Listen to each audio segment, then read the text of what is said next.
चलो बेटा अपनी क्लास में जाओ। ठीक है। चले बाबा, फिर मिलते हैं। तुम यहाँ मेरे पास आओ, मुझे बात करनी है तुमसे। क्या बाबा इसलिए नाराज हैं कि मैं सारा के घर पे रुकी? हाँ बेटा, मैं उस बात पर तुमसे नाराज तो था, लेकिन अभी मसला कुछ और है जिसमें तुम्हारी मदद चाहिए मुझे। जी कहें बाबा, क्या बात है? तुम्हारी अम्मी उस अली जान से तुम्हारी बहन आयशा को मिलवाना चाहती है, लेकिन मैं ये हरगिज नहीं चाहता कि अली जान आयशा के करीब आए। बाबा आप आयशा को तो जानते हैं, उसे समझाना मुश्किल है। देखो अली जान को तो मैं संभाल लूंगा, लेकिन तुम्हें आयशा को संभालना होगा। तुम्हें सिर्फ ये कोशिश करनी है कि किसी तरह वो अली जान को भूल जाए। लेकिन बाबा ये कैसे करूंगी? ये तो बहुत ही मुश्किल है।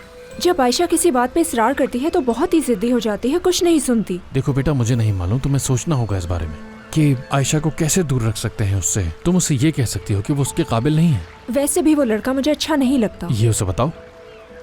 मुझे नहीं मालूम बाबा, मुझे इस मामले में मत घसीटे, मुझे नहीं अच्छा लग रहा।